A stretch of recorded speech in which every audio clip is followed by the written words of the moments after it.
राणी आज खूप दिवसांनी घरात जवळच्या बागेत निवांत बसली होती. गेल्या कित्येक महिन्यात ती इथे येऊच शकली नव्हती. नाहीतर ती आणि विनोद बरेचदा रविवारी इथे यायचे, गप्पा मारायचे आणि जाता जाता विनोद त्यांच्या नेहमीच्या फुलवाल्याकडून राणीला तिचा आवडीचा मोगऱ्याचा गजरा घेऊन द्यायचा. पण आज एकटीच बसण्याचं कारण तसंही होतं. बसल्यावर राणीला मागची 30-32 वर्ष जशीच्या तशी आठवायला लागली. रत्नागिरीसारख्या त्या काळी खूप कमी सुविधा असणाऱ्या गावात राणीने जेमतेम 12वीचं शिक्षण पूर्ण केलं आणि वयाच्या 22व्या वर्षी तिचं लग्न लावून दिलं. ते मुंबईत राहणाऱ्या बँकेची कायमची सरकारी नोकरी असणाऱ्या गव्हाळ पण स्मार्ट अशा विनोदशी. त्याच्याशी लग्न करून ती सौ राणी विनोद शिंदे झाली. म्हणून बोरिवलीच्या त्यांच्या घरी आली.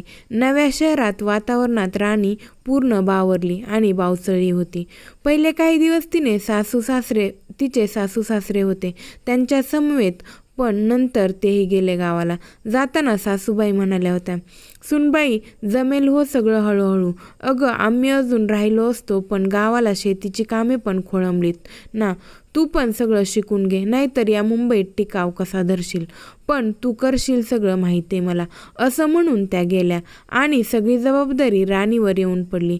तरी विनोदच्या साथीने तिने सगळा संसार पेलला. जास्त शिक्षण नसल्याने थोडे खाचखळगे आले, पण विनोद मुळातच मनमिळाऊ आणि प्रेमळ, त्यामुळे राणीचा पण थोडा अवघडलेपणा कमी झाला. नव्या नवलाईची वर्ष ओसरल्यावर एक रुटीन ठरून गेलं तिचं. सकाळी डब्बा बनवणं, बाजार हाट करणं, घरची सगळी कामं, साफसफाई एक हाती करणं, शिवण टिपण सगळं ती स्वतः करायची. स्वतःचे ब्लाऊज स्वतः शिवायची. पण संध्याकाळी न चुकता रोज विनोद तिला मोगऱ्याचा गजरा आणायचा आणि रोज नववधूसारखी ती त्याच सलगतेने तो त्याच्याकडून माळून घ्यायची. सगळं कसं सुखात चालू होतं. अशातच 8 ते 10 वर्ष गेली. तितक्यात सासू सासरे एकामागून एक निरवतले आणि राणीला एकटेपणा जास्त जाणवू लागला. ते लांब असूनही तिला खूप आधार असायचा त्यांचा. शिवाय आपणही आई व्हावं ही स्त्रीसुलभ भावना तिला कित्येक वर्ष बेचैन करत होती. विनोदला पण बाबा व्हायचं होतं, पण राणीला वाईट वाटेल म्हणून तो शक्य तितका शांत राहायचा. कित्येक डॉक्टर केले, कुणाचाच दोष नसूनही डॉक्टरांच्या प्रयत्नांना यश येत नव्हतं. शेवटी लग्नाला 15 वर्ष झाल्यावर विनोद एक दिवशी तिला म्हणाला, राणी तू नको विचार करू जास्त. अगं नाही होत कुणाकुणाला मूल, त्यासाठी आपण कशाला दुःखी व्हायचं. आणि ज्यांना मुलं आहेत ते पण सुखातच आहेत हे कुणी सांगितलं. आजूबाजूच्यांचं काय म्हणणं आहे हे ते म्हणू दे. तू लक्ष नको देऊस आणि मी आहेच की तुझ्यासोबत. तुला मी आणि मला तू. मी काय म्हणतो, तू छंद जोपास, तुला मी आणि मला तू. तू तुझे छंद जोपास. तुला शिवणकाम छान जमतं, त्याच्या शिकवण्या घे. तुझी कला दुसऱ्यांना पण शिकव. मस्त बिनधास्त राहा, अशी कुडत नको बसू. मला माझी हसरी राणी खूप आवडते. आणि हो, माझे सगळे व्यवहार, माझ्या आणि तुझ्या नावे केलेली गुंतवणूक हे आता शिकून घे बरं. उद्या मला काही झालं तर तुला सगळं माहीत पाहिजे ना वेडाबाई. त्याच्या तोंडावर हात ठेवत राणी रागातच बोलली, हे हो काय अभद्र बोलताय. आता कुठे आपली 40 आली, काही होत नाही तुम्हाला. तेव्हा लगेच तिच्या तोंडावर धरलेला हात बाजूला करून हसतच विनोद म्हणाला, इतकंच काय. अगं मी तर आत्ताच सांगून ठेवतोय की मी गेल्यावर कुठलीही कर्मकांड करत बसायची नाहीयेत. आपल्या जवळच्या मेडिकल कॉलेजला माझं देहदान करायचं आणि मोकळं व्हायचं. अगं उद्याच काही जात नाही मी, पण कधीतरी हे व्हायचंच. हेच विश्वाचं अंतिम सत्य आहे. पण तरीही तू शिकून जाणून ठेवलं तर काय बिघडतंय. नंतर पंचायत नको. त्याचं बोलणं अर्धवट सोडून ती उठली, म्हणाली, मी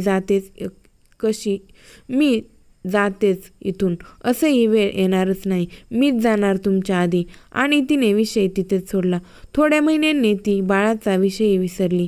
ते आपल्या नशिबात नाही हे सत्य तिने आता स्वीकारलं होतं. लग्नाची 25 वर्ष कशी आनंदात गेली.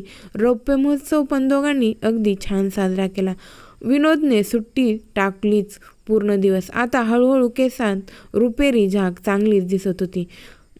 विनोद पण झोनल मॅनेजर झाला होता. मोठ्या सरकारी बँकेत, राहायला घर, दिमतीला गाडी, सगळं ऐश्वर्य होतं. पण अचानक या सगळ्याला दृष्ट लागली. आजही राणीला तो दिवस चांगलाच आठवत होता. वर्षभरापूर्वी रविवारचं वृत्तपत्र वाचत असतानाच अचानक विनोदच्या छातीत दुखण्याचं निमित्त झालं आणि हॉस्पिटलमध्ये पोचण्याआधीच विनोदने राणीच्या मांडीवरच प्राण सोडला. राणी तर जागीच थिजली. अचानक आकाशात वीज चमकावी आणि झाडावरून पडून झाड बेचिराख व्हावं तसं तिचं झालं. ती बोलेनाशी झाली. मित्रमंडळी, नातेवाईक येऊन गेले. विनोदच्या सांगण्यानुसार मेडिकल कॉलेजला देहदान करतानाही राणीच्या डोळ्यात टिपूसही आला नाही. राणीची आई सारखी सांगत होती, मोकळी हो बाळा, पण राणी ढिम्म हलली नाही. पुतळाच झाला होता जणू तिचा. तिची आई पण थोडेच दिवस होती, पण ती एखाद्या महिन्याने गेली रत्नागिरीला.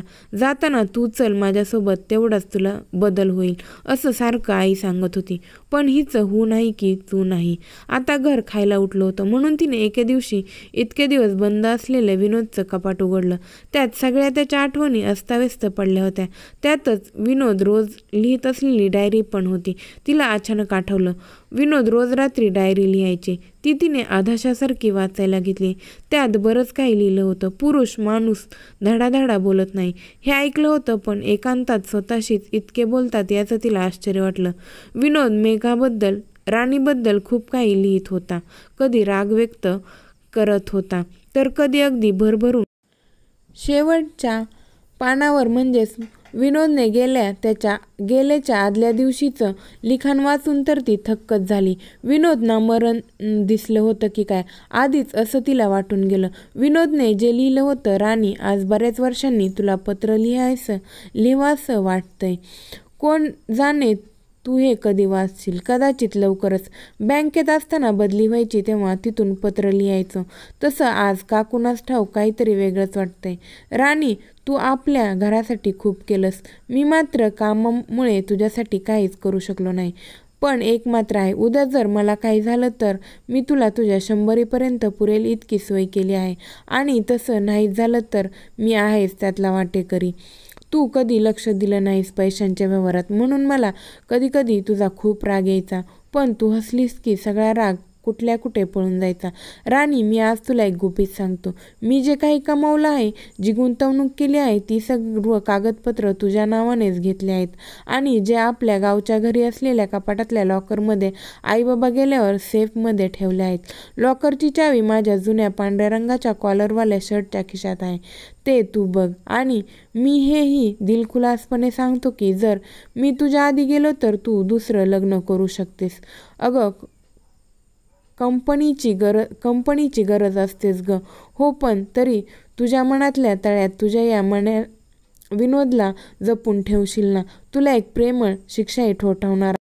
मी गेलो तरी आणि असलो तरी आपलं संध्याकाळचं ते गजरा प्रकरण चालूच ठेवायचं बरं का. अजून एक सांगायचं होतं तुला. माझ्या मनात खोल दडवून ठेवलेलं स्वप्न, आपल्याला मूल नाही याचं वाईट मला खूप वाटायचं ग. कित्येकदा रात्र झोप यायची नाही. पण तुला त्रास व्हायचा तो काही कमी होता का, म्हणून मी तुला कधी बोलून नाही दाखवलं. तेव्हाच मी ठरवलेलं, जर आपल्याकडे भरपूर पैसा आला तर एका अनाथाश्रमाला दान करायचा आणि एक किंवा जमेल तेवढ्या मुलांचं शिक्षण आपल्याकडून करायचं. बघू कसं जमतंय तसं. असो, तू हे पत्र वाचशील तेव्हा मी असो किंवा नसो, but I am and I will miss you यार. I love you. तुझाच विनोद. हे वाचल्यानंतर मात्र मेघात राणीचा बांध फुटला. डोळ्यांना वाट मिळाली होती. इतके दिवस साचून राहिलेलं दुःख आज ओक्साबोक्शी बाहेर वाहत होतं.